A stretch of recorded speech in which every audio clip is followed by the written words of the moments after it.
The progressive student movement has registered sadness and harsh condemnation towards the ongoing killing of learners in school, with the recent cases of 2 stabbed learners while hiking to school in Posmansburg.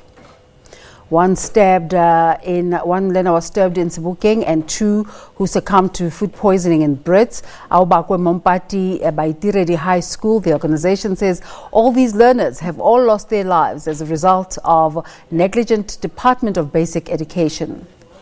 So we're joined now on the line by Kabelo Nthekiso, who is the president of the Progressive Student Movement. A very good morning to you and thanks for joining us this morning.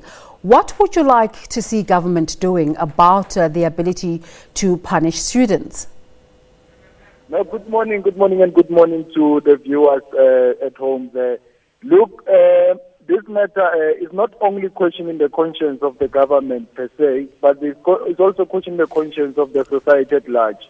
I think it questions the consciousness of the communities and whatsoever, because it seems like our society has lost the attitude of respect.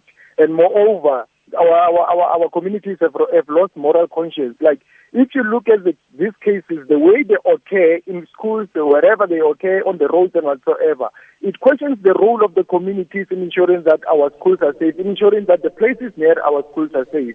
So we cannot blame the government always for the negligence also of the communities. But it's also the prerogative of the government to ensure that our schools are kept as a place of safety.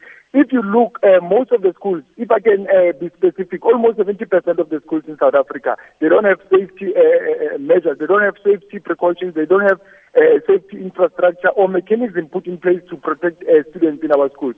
That is why we have this kind of cases occurring each and every week in South Africa. We have about 5 cases reported weekly of violence. We have 5 cases reported weekly in police stations, and those cases go unresolved because of the negligence also of the government ensuring that those cases are being addressed and redressed. So it questions the conscience of the communities and also questions the conscience of the government. How is the progressive student movement engaging with students? Pardon? Your organization, the Progressive Student Movement, how is it engaging with students? Look, we engage students in various ways. As an organization, we have protocols and we have structures that engage with students on the ground. We have provincial structures, we have regional structures and branch structures, which engage directly with our students on the ground through our grassroots.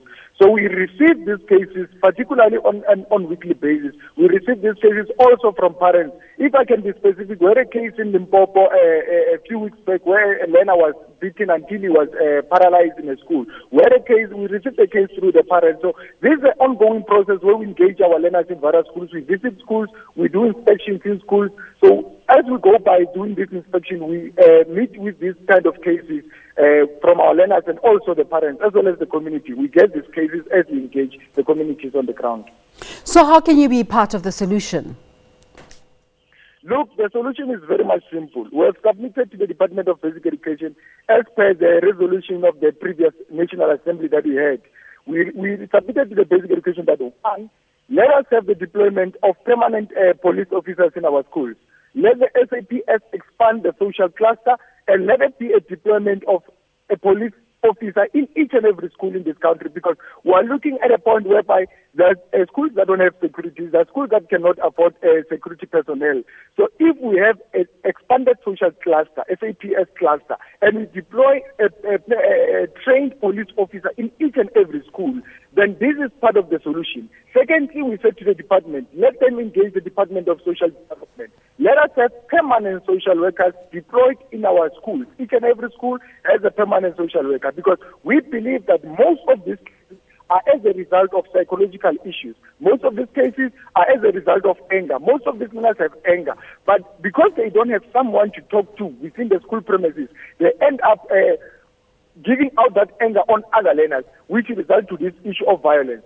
Another issue we have said to the department that let they make sports and recreation a compulsory thing in our schools, so that each and every school in South Africa participate in sports and recreation. Because most of these learners, they are bored, and as much as they are bored, they resort to violence and to criminal elements.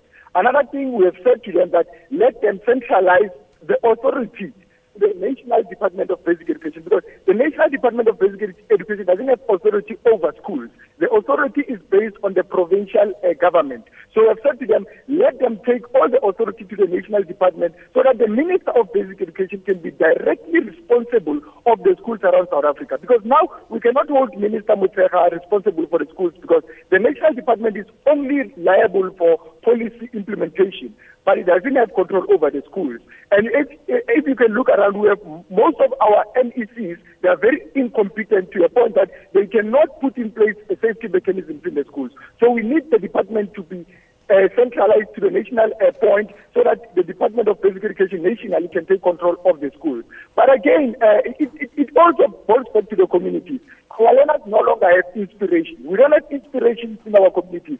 Our learners no longer have role models in our communities. So it boils back again to us as the communities. What are we doing as a communities to ensure that our learners are inspired back from our community? They are not inspired by criminal elements or thugs, but they inspired by people who are making a difference in our communities. Do we have those inspirations? Do we have those role models in our communities? No. Our learners these days are inspired by Uyajola 99, they're inspired by Uyantandana, things they see on TV, they're inspired by Abunkuzi, and they take those elements to our schools and they tend to practice those elements in our schools. That is why our learners, most of our learners are at danger because our learners are captured by what is happening on the media and what is happening in our communities. We don't have inspiration. We need inspiration for our learners so that we can be able to build a nation that is morally conscious.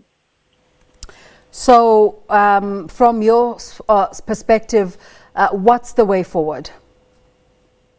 Now, the way forward is very much simple. Like we have said, let the Department of Basic Education take into consideration our solution document. We gave them a solution document that was adopted by the learners themselves. It was drafted by the learners and it was adopted by the learners. We submitted that solution document to them because the learners said to them, we need police officers in our schools. Learners said to them, we need social workers in our schools. Learners said to them, we need sports and recreation to be compulsory for us. Learners said to them, we need peer-to-peer education back in our schools. The Department of Basic Education is reluctant to implement those things. That is why you see most of the learners, they are bored in our schools. That is why you see most of the learners consuming substances in our schools. That's why we see most of the gang groups growing in our schools, because these learners, they don't have anything to do within the school premises. They are bored, but if they can be given something that is comprehensive in a school, if you give them something that will keep them busy, we are quite certain that these learners are going to be united and these learners are going to move away and shy away from criminal elements. And in this case, we are reducing the criminal elements. So if the department can take our solution document into consideration, then we are sure that we are going to eliminate these criminal activities that are killing our learners each and every day in South Africa, which is something that the minister herself and the NEC should be ashamed of, that such things are happening, whereas they have a solution document that the learners have gave them to implement. To us this morning. Pardon? Thanks for talking to us this morning. Thank you very much. Thank you very much. And I hope Minister Motshekga is listening to this. Thank you very much. Kabelo Nthekiso is the president of the Progressive Students Movement.